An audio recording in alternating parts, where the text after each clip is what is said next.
अस्सलाम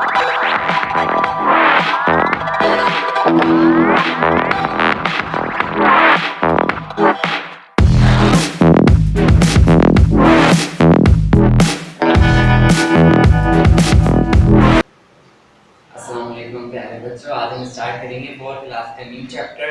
और new chapter है चैप्टर नंबर 3, जानवर कहाँ रहते हैं, वेयर एनिमल्स लिव। ठीक है, जानवर कहाँ रहते हैं, हम कैसे बता सकते हैं जानवर कहाँ रहते हैं। जानवर एक तो है, जानवर बहुत सारे किस्म के हैं। तो हम जानवरों को जब स्टडी करते हैं, जब जानवरों के बारे में जानना शुरू करते हैं, जब हम बता सकते हैं कि जानवर कहाँ रहते हैं, कौन सा जानवर कहाँ पाया जाता है, कौन सा जानवर कहाँ रहता है। चूहा जो है वो बिल में रहता है, और शेर जो है वो गार में रहता है, और बंदर दरख्तों पे रहता है, परिंदे दरख्तों पे रहते हैं, कुछ बड़े दरख्तों के अंदर रहते हैं। तो ये सारी बातें हम जब बता सकते हैं जब हम जानवरों पे स्टडी करते हैं। अब जब जानवरों पे हम स्टडी करना शुरू करते हैं, जानवरों के बारे में पढ़ना शुरू करते हैं, उनके बारे में जानना शुरू करते हैं, उनके बारे में इंफॉर्मेशन देना शुरू करते हैं बच्चों, तो हम इस नतीजे पे पहुंचते हैं कि जानवर एक तो है नहीं, जानवर सैकड़ों अरबों खरबों करोड़ों की तादाद में जानवर मौजूद हैं दुनिया में। तो हम कैसे उनके बारे में पढ़ते हैं, ठीक है। तो उन जानवरों को स्टडी करने के लिए हम उनके ग्रुप्स तैयार कर लेते हैं, ठीक है। ग्रुप्स हम तैयार करते हैं, और ग्रुप्स तैयार करने के बाद उन पे स्टडी करना, उनके बारे में जानना कि वो कहाँ रहते हैं, वो क्या खाते हैं, वो क्या पीते हैं, आसान हो जाता है, ठीक है। अब ग्रुप्स हम इसी तरह आराम से नहीं कर लेते, यानी कि ग्रुप्स हम ऐसे नहीं कि हमारा दिल कह रहा है कि जानवर के ग्रुप्स करते हैं और हमने जानवर लिए और ग्रुप्स कर दिए। इस तरह हमारे पास एक जगह भिंडी रखी हुई है बहुत सारी, और हमने उनके 3 ग्रुप्स कर दिए। नहीं, इतना आसान नहीं होता ग्रुप्स करना, ठीक है। तो सबसे पहले हम अपने इस क्वेश्चन और इस चैप्टर के नाम का जो सॉल्यूशन है वो देखते हैं कि वेयर एनिमल्स लिव, ठीक है। जानवर कहाँ रहते हैं।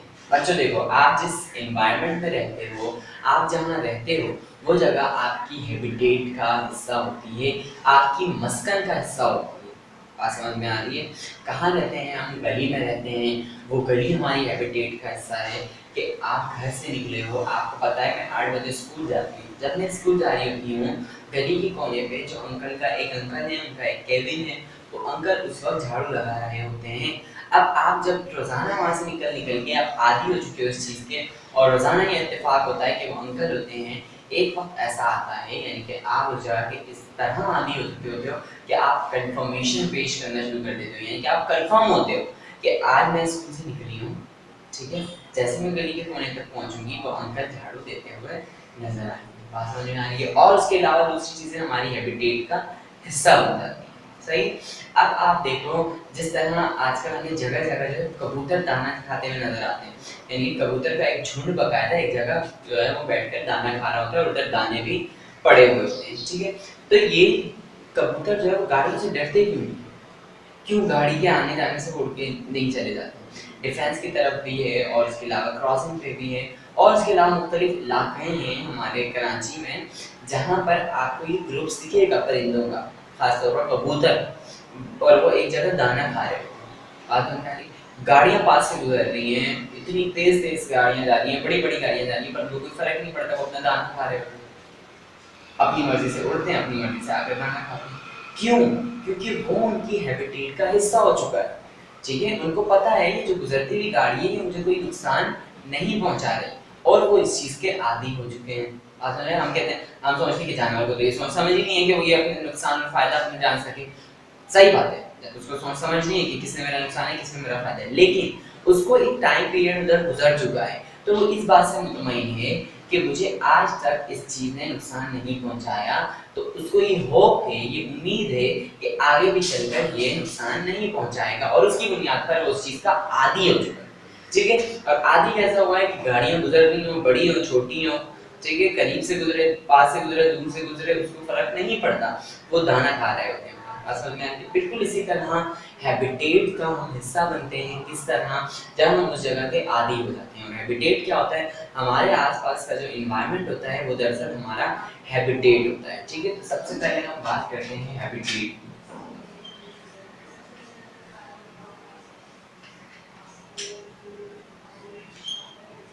जानवर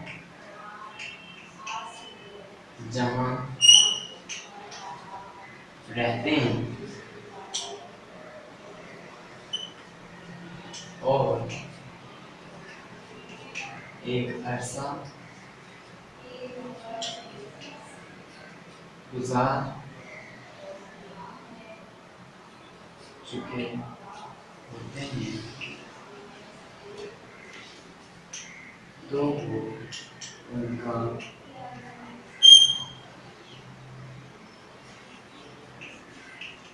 हैबिटेट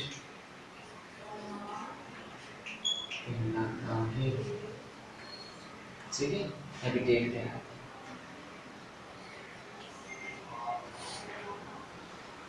हैबिटेट निकला है दरअसल हैबिट से। हैबिट का मतलब होता है आदतें, हैबिटेट का मतलब होता है आदी होना। ठीक है, अच्छा क्लियर हो गई बात। जानदार जहाँ रहते हैं और एक अरसा गुजार चुके होते हैं तो वो उनका हैबिटेट कहलाता है। ठीक है, अब इस बात को आप जरा अपने क्वेश्चन से कनेक्ट करें कि वेयर एनिमल्स लिव, वो जगह जो उनकी हैबिटेट का हिस्सा होता है वो वहां रहते हैं। बात समझ में आ रही है? जहां उनकी बॉडी उनको इजाजत देती है। जिस तरह एक बर्फानी रीछ होता है, ठीक है, आइस बियर जो होता है, बर्फानी रीछ जो होता है, सफेद रीछ जो होता है, क्या वो रेगिस्तान में रह सकता है? नहीं रह सकता। क्यों? क्योंकि उसका बॉडी स्ट्रक्चर, उसकी जो कवरिंग है, उसका जो हेयरी बॉडी है, वो इस बात की इजाजत ही नहीं देगा कि वो गर्मी वाली जगह पर रुक सके। क्योंकि अल्लाह ताला ने उसकी बॉडी का स्ट्रक्चर बनाया ही किसके लिए है? बर्फानी इलाके के लिए, ताकि वो बर्फानी इलाके में भी सर्वाइव कर सके। तो ये जो रीच है, ये बर्फानी इलाका, इसका क्या हो गया है? इसकी हैबिटेट का हिस्सा हो गया। ठीक है, ये रीच इस बर्फानी इलाके का आदी हो चुका है। आज समझ में आ गई? तो जानवर कहाँ रहते हैं? जानवर ऐसी जगह पे रहते हैं जो जगह उनकी हैबिटेट का हिस्सा बन चुकी होती है। ठीक है क्लास? अच्छा क्लास, तो हम थे कहाँ के हैबिटेट क्या है? हैबिटेट जो जानवर कहाँ रहते हैं? जानवर जो है वो ऐसी जगह पर रहते हैं जो जगह उनकी हैबिटेट का हिस्सा बन चुकी होती है। ठीक है, उनके रहन सहन का हिस्सा बन चुकी होती है, वो उस जगह के आदी हो चुके होते हैं। जिस तरह मैंने आपको इधर रीछ की एग्जांपल दी, और इसी तरह दूसरे एनिमल्स भी हैं। ठीक है, जिस तरह हमारे पास हम मुख्तलिफ जानवरों के रहन सहन, रहने की जगह की बात करें तो हमारे पास शेर आता है, शेर गार में रहता है। ठीक है, बड़ा जानवर है, फिर उसकी फूड रिक्वायरमेंट ऐसी है कि उसको बड़ी जगह चाहिए रहने के लिए। सही है, तो बड़े बड़े पहाड़ों की गारों में रह रहा होता है। कुछ परिंदे जो है ज़्यादा बड़े होते हैं, जिसके वुड पैकर एक परिंदा है। ठीक है, वो लकड़ी खोद के दरख्त की और दरख्त के अंदर रहता है। और इसके अलावा जो है कुछ परिंदे अपना घोंसला बनाते हैं, कुछ परिंदे जो है वो बॉल की तरह घोंसला बनाते हैं, कुछ परिंदे जो है बाकायदा बकेट की तरह घोंसला बनाते हैं। ठीक है, तो ये सारी चीज़ें क्या हैं? ये सारी चीज़ें परिंदों की अपनी रिक्वायरमेंट्स हैं, यानी कि उनकी ज़रूरियात हैं। वो अपनी ज़रूरियात की बुनियाद पर अपने रहने की जगह का तयन करते हैं और वहाँ रहते हैं। ठीक है क्लास, ये बात समझ में आ गई? हैबिटेट क्या है और जानवर कहाँ रहते हैं? बात समझ में आ रही है? अब हैबिटेट के अलावा दूसरी चीज़ क्या आती है? हैबिटेट के अलावा दूसरी चीज़ आती है बॉडी स्ट्रक्चर।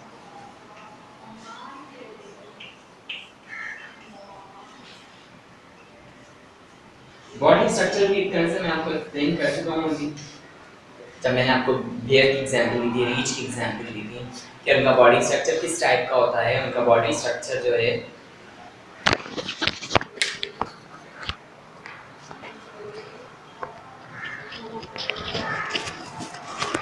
अच्छा क्लास, हैबिटेट हमने स्टडी कर लिया कि हैबिटेट में क्या हो रहा होता है। हैबिटेट में जो है वो जानवर अपने जिस्म की बुनियाद पर, अपने जिस्मानी बनावट की बुनियाद पर और अपने रहन सहन की बुनियाद पर एक जगह का तयन करता है और वहाँ रहता है। ठीक है, और वो जगह उसकी हैबिटेट का हिस्सा बन जाती है। बात समझ में आ रही है? हैबिटेट यानी आदि, वो जगह का आदि हो जाता है। ठीक है, क्लियर हो गई बात? उसके बाद अगला पॉइंट मैंने लिखा है इधर, बॉडी स्ट्रक्चर। बॉडी स्ट्रक्चर एक तरह से मैं आपको बता चुका हूँ पीछे कि बॉडी स्ट्रक्चर क्या है जी। बॉडी स्ट्रक्चर का मतलब है जिस्मानी बनावट।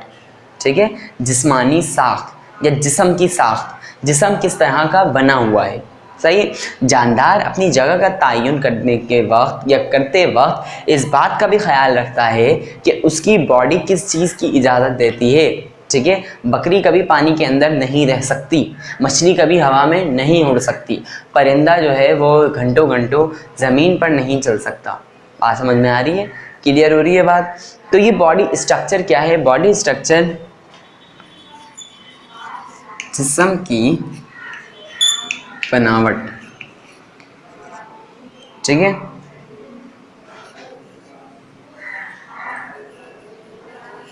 जिस्म के लिहाज से जानदार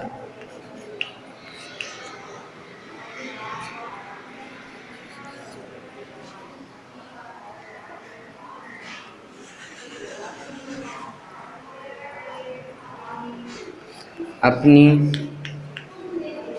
रिहाइश गाह, रिहाइश गाह यानी रहने की जगह का तयन करता है। घबराना नहीं है बिल्कुल भी। अगर रिहाइश गाह आप लोगों को मुश्किल लग रहा है तो इधर मैं लिख देता हूँ रहने की जगह, रहने की जगह। आपको उर्दू में इसलिए पढ़ा रहे हैं ताकि आपको आसानी से ये समझ में आ सके, ठीक है। ये ना हो कि उर्दू ही आपको मुश्किल लगने लगे, बिल्कुल भी ये मकसद नहीं है कि आपको उर्दू मुश्किल लगे और आप जो है जो आसानी के लिए आपको पढ़ाया जा रहा है वो आसानी के बजाय मुश्किल हो जाए, ठीक है। तो बॉडी स्ट्रक्चर क्या है कि जिस्म की बनावट है, और जब जानवर अपनी जगह का तयन करता है, अपनी जगह चुनता है कि मुझे यहाँ रहना है, तो वो अपने बॉडी का भी ख्याल रखता है, ठीक है, कि मेरी बॉडी जो है वो किस जगह की बनी हुई है। इस तरह मैंने आपको रीछ की एग्जांपल दी कि रीछ की जो बॉडी है वो किस टाइप की बनी हुई है, कि उसकी जो है वो मोटी खाल है, ज़्यादा बाल हैं, ठीक है। तो उसकी बुनियाद पर वो अपनी जगह का तयन करता है और वो उस जगह पर रहता है। अब रीछ के अलावा इधर आपकी बुक में और दूसरी एग्जांपल्स भी दी हुई हैं, जिस तरह स्नैक की एग्जांपल दी हुई है। स्नैक जो है वो एक ऐसा जानवर है जो पानी में भी रहता है, खुश्की में भी रहता है। खुश्की में ना सिर्फ ज़मीन के ऊपर रहता है बल्कि ज़मीन के अंदर बिलों में भी रहता है। बात समझ में आ रही है?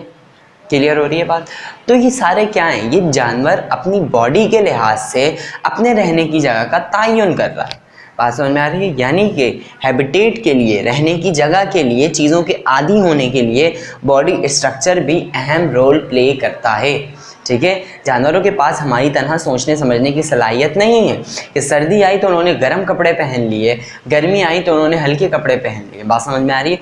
तो जानवर जो है वो अपनी जगह तब्दील करता है। आप देखते हो, हम सुनते हैं कि परिंदे जो है वो माइग्रेट करते हैं, यूरोपियन कंट्रीज से परिंदे माइग्रेट करके एशियन कंट्रीज़ की तरफ आते हैं। क्यों? क्योंकि वो अपनी बॉडी का दर्जे हरारत सर्दियों में, गर्मियों में तब्दील नहीं कर पाते हैं। बॉडी का दर्जा हरारत तो नहीं चेंज हो सकता, तो वो क्या करते हैं, दर्जे हरारत चेंज करने के बजाय, बॉडी का स्ट्रक्चर चेंज करने के बजाय, जो उनके हाथ में नहीं है, जो कुदरत का बनाया हुआ है, वो अपनी जगह तब्दील कर लेते हैं। ठीक है क्लास, समझ में आ गई बात? ये था हैबिटेट, ये था बॉडी स्ट्रक्चर, जो कि आज आपको समझाना था, क्योंकि ये इंट्रोडक्टरी क्लास थी, यानी कि ये क्लास आपकी स्टार्ट हुई है और ये जनरल बातें हैं, जब भी आपको एक एक पॉइंट समझाना बहुत ज़्यादा ज़रूरी था। अब चलते हैं अपने क्लास वर्क की तरफ।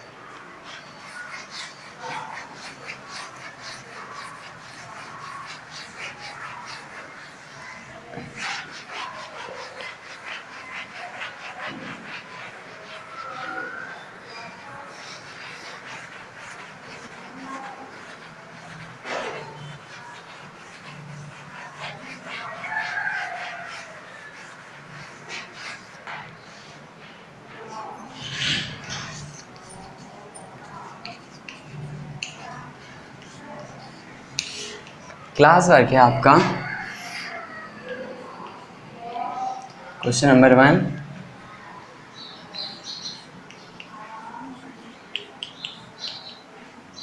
हैबिटेट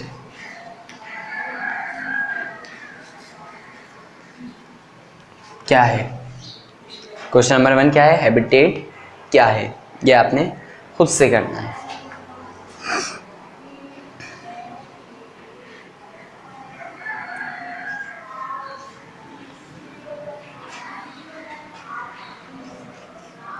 मुख्तलिफ जानवरों के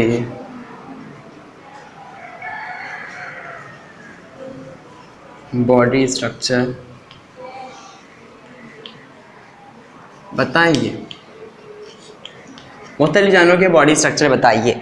मुख्तलिफ जानवरों के बॉडी स्ट्रक्चर आप कैसे बताएंगे? रीछ है, उसकी मोटी खाल है, कैट है, उसकी पतली खाल है, अच्छा और उसके अलावा मुख्तलिफ़ एनिमल्स हैं जो कि खाल की बुनियाद पर, टांगों की बुनियाद पर और दूसरी उनकी जो है वो बनावट की बुनियाद पर वो मुख्तलिफ़ हैं एक दूसरे से। बस आपने ये लिखना है कि ये परिंदा है, इसमें ये खसूसियात है, यानी कि इसकी बनावट ऐसी है, ये जानवर है इसकी बनावट ऐसी है।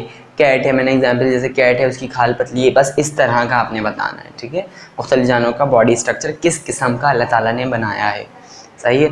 मछली है तो उसका बॉडी स्ट्रक्चर कैसा है, वो पिलपिली सी होती है, ठीक है। वो हाँ, टेरेस्ट्रियल एनिमल्स जो ज़मीन पर रहने वाले जानवर हैं उनकी तरह वो उसकी जो स्किन है वो मज़बूत नहीं होती है, और जो ज़मीन पर रहने वाले जानवर हैं उनकी स्किन के ऊपर स्केल्स नहीं होते हैं, उनकी स्किन नरम नाजुक नहीं होती मछली की तरह या पानी में रहने वाले जानवरों की तरह। इस तरह आपने इसको एक्सप्लेन करना है अपने ओन वर्ड्स में, ठीक है। इसमें मैं आपको ये नहीं बोल रहा कि आप वहाँ से देखें वहाँ से देखें, अपने ओन वर्ड से अपना दिमाग इस्तेमाल करें।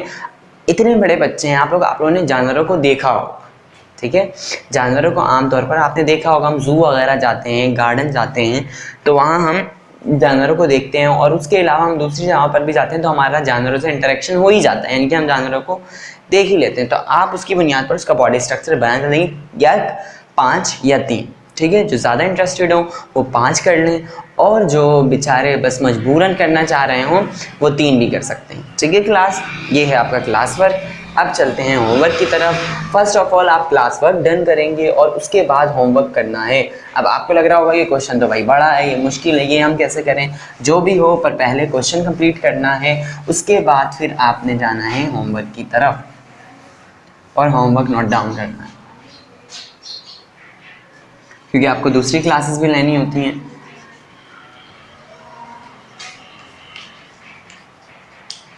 ठीक है, होमवर्क क्या है आपका,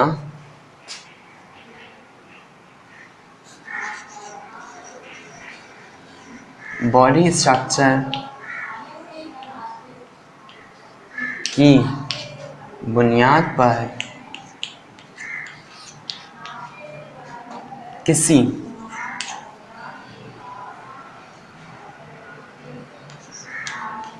पांच जानवरों के हैबिटेट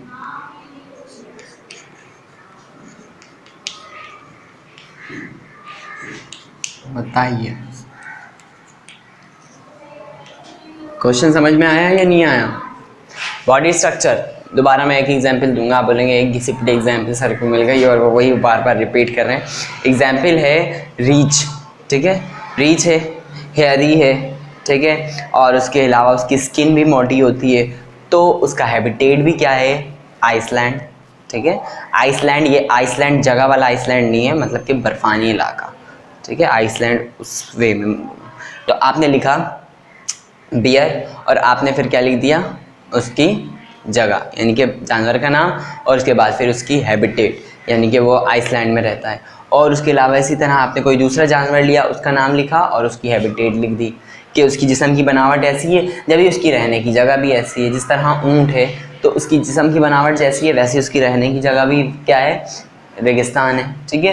रेगिस्तान की शिप कहा जाता है ऊँट को, रेगिस्तान की कश्ती कहा जाता है। क्यों कहा जाता है, क्योंकि उसकी जिस्म की बनावट भी वैसी ही है जैसे रहने की जगह है उसकी, ठीक है। उसके अलावा दुम्बे, भेड़ वगैरह जो होते हैं वो पहाड़ी इलाकों पर रहते हैं, ज़्यादा हवाएं होती हैं उधर, ज़्यादा ठंड होती है, तो उनकी स्किन के ऊपर हेयर जो है वो बहुत ज़्यादा तादाद में होता है, ऊन उनसे बनाया जाता है, इतने ज़्यादा उनकी जो स्किन होती है वो हेयरी होती है, ठीक है। तो इस तरह आपने इसको क्लासीफाई करना है। कितने जानवरों को, कोई भी 5 जानवरों को। अब आप अगर 5 जानवरों के बारे में जानते हैं तो लिख दें, नहीं तो आप दूसरी जगहों से हेल्प लें, ठीक है। नेट से आप जानवरों को देखें और उसकी बुनियाद पर उनके रहने की जगह और उस जानवर का नाम लिख दें, ठीक है। क्लास, ये था आज का हमारा लेक्चर। इंशाल्लाह अगले लेक्चर में मज़ीद इस चैप्टर को के बारे में पढ़ेंगे। जब तक के लिए अल्लाह हाफ़िज़।